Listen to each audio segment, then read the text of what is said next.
Now, I want to talk about Kyle Pitts, the tight end out of Florida. The Atlanta Falcons selected Kyle Pitts with the number 4 overall pick in the NFL draft, and a lot of people felt that Kyle Pitts was arguably the best player in the draft. There was a good amount of people that felt that way. At least they felt he was an elite prospect. And look, if I were the Atlanta Falcons, I would have taken Justin Fields with him being on the board. Obviously, Zach Wilson and Trevor Lawrence and Trey Lance were off the board. I would have taken Justin Fields because I believe Justin Fields is a generational talent. You get him on the rookie contract, which is a huge advantage from a financial standpoint. And look, I truly believe Matt Ryan has reached his ceiling with Atlanta. He's underperformed. He's underachieved. It's time to move on, in my opinion. But the Falcons decided to stick with Matt Ryan for another year. Ultimately, I believe they're going to regret that. But, let's talk about Kyle Pitts. Because here's the thing. If you're going to stick with Matt Ryan for another year, why not surround him with the best supporting cast possible? And look, the Atlanta Falcons offense has a chance to be really good with Kyle Pitts as their tight end. We'll see if they made the right pick. We'll know the answer to that question in the next 3 to 5 years when we get more information. But the question is, can Kyle Pitts make the Atlanta Falcons offense elite once again? Is Kyle Pitts the next great tight end? And yes, Kyle Pitts has a chance to make the Atlanta Falcons offense elite once again. However, I will say the best tight ends aren't always the most hyped up guys. Like I said in the past, Shannon Sharp was a 7th round pick. Rob Gronkowski, not a 1st round pick. Travis Kelce, not a 1st round pick. George Kittle, not a 1st round pick. Mark Andrews, not a 1st round pick. In fact, the most hyped up tight ends over the past couple of years, Vernon Davis, never had a 1,000-yard season in his career. Constantly dealt with injuries. O.J. Howard, he's the 3rd best tight end on his own roster right now in Tampa Bay. T.J. Hawkins is good, but he's not the next Rob Gronkowski like many scouts thought he was going to be. Look, here's the thing. Kyle Pitts has unbelievable physical traits. He's 6'6", 245 pounds, runs the 40-yard dash in 4.4 seconds.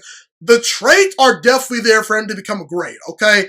And if you pair Julio Jones and Calvin Ridley and Russell Gage and Hayden Hurst with a guy like Kyle Pitts on this offense, you would think this is going to work. And not to mention Matt Ryan, he's no longer an MVP candidate year in and year out like he was, when he won the MVP a couple of years ago and went to the Super Bowl, but he's still a good quarterback. And Arthur Smith, I actually believe in the guy. I believe in what Arthur Smith brings to the table. So this should work.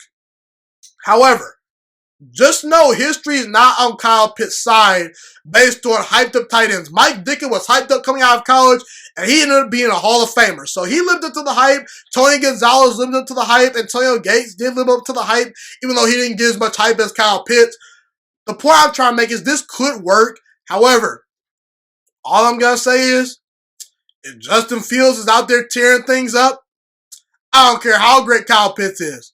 The Atlanta Falcons made the wrong pick because quarterbacks make the world go around. Not tight ends, not pass catchers. It's quarterback. So we'll see what Kyle Pitts brings to the table. I'm excited to see what happens. I do believe the Atlanta Falcons offense has a chance to be elite with Kyle Pitts, as their tight end, the next piece to the puzzle, Julio Jones is arguably the best wide receiver in all football when healthy. Calvin Ridley is really good. They have good weapons in Atlanta.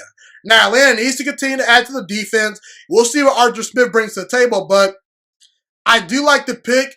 However, long term, we could look back at this pick and say it's a disappointment, but I'm excited to see what happens. We'll see. Kyle Pitts has all the elite traits you look for. Thank you so much for watching this video today. Please also note that the Juice Alert Sports Podcast is not just a YouTube channel. It is available on all podcasting platforms, including Spotify, Google Podcasts, iTunes, and Apple Podcasts. Also, if you enjoyed this video, be sure to like, comment, subscribe, and share this content with all your friends. This podcast is my favorite thing in the entire world right now. It is my passion. And I want more people to listen to this podcast. I really want this podcast to grow. Also, a fun fact about me is that I want to go into the sports broadcasting and media world once I graduate from the University of Toledo, a college in Northern Ohio. I am looking to become one of the next great sports broadcasters and analysts out in the world. And I potentially would like to start my own network if this podcast really truly grows. Or if I fall short of that goal, I would love to work for a big-time network like ESPN or Fox Sports 1. I am open to all networks. So if you believe in my dreams and you see or hear my passion through the screen, be sure to tell all your friends about the Juice Alert Sports Podcast. Stay motivated, you guys. Have a God bless day, and I'm out.